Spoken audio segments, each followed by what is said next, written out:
Hello, I'm Ziad from Single Best Answer. This is the website that is essential for your revision and has everything you need to pass the UK MLA examination.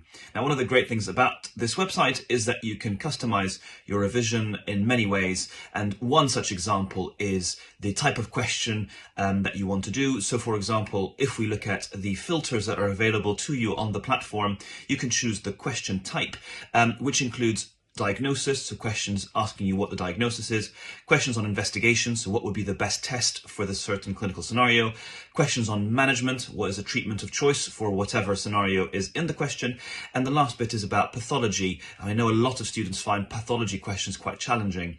So today I'm going to talk you through a dermatology question with a pathology flavour to it. Let's go to the question together. An 82-year-old woman has a blood pressure of 168/97 millimeters of mercury. She started on an ACE inhibitor. Over the next few weeks, she develops multiple tense blisters on her torso, legs, and arms. The drug is stopped, but the blisters persist. There is no involvement of the mucous membranes. Which of the following best describes the pathophysiology of this condition? Now, one of the things that I'd recommend, and you've probably seen this in previous videos, is that you shouldn't look at the options, but rather think about what the scenario is describing and understanding what the diagnosis is. So if we look at what things we know, we can see there is a new medication that has started. The patient develops a rash as a result. So this is a drug reaction. Now, the characteristic of this rash is it has multiple tense blisters. Now, that's the key information in this question, that these are tense blisters as opposed to blisters that erupt or burst. Now, the fact that they persist even after the drug is taken away tells you that this is an immune response that persists thereafter. The absence of mucous membrane involvement is helpful to think about other kind of more serious drug reactions like Stevens-Johnson syndrome, which would often affect the mucous membranes. So tense blisters should make you think about a pemphigus or pemphigoid pathology. And because it is tense, then this is pemphigoid. Now let's look at the options.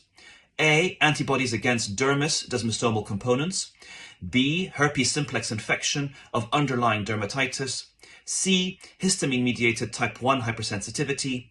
D, IgG antibodies to the dermal basement membrane. Or E, ultraviolet-induced keratinocyte disruption and capillary leak.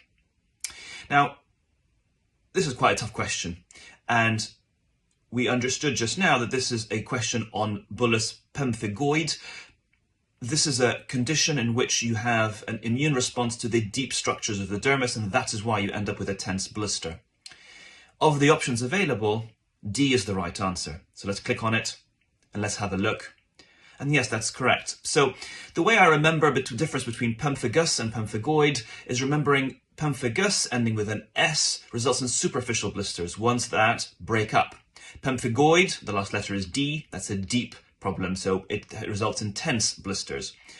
The two distractors in the question are either option A, antibodies against the dermis, desmosomal components, or D, which is talking about antibodies against the basement membrane. For it to be a pemphigoid to result in tense blisters, then you need something that disrupts the deeper structure. That's why D is the right answer. Option A talks about pemphigus, which is slightly more superficial, and you end up with the blisters that break up. Now, the other options talk about different dermatology presentations. B is talking about eczema herpeticum. C is talking about urticaria, which is histamine-mediated, and E is photosensitive drug eruptions.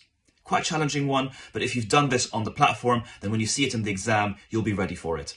If you like this video, then please sign up to our YouTube channel or join the website on singlebestanswer.com. Good luck.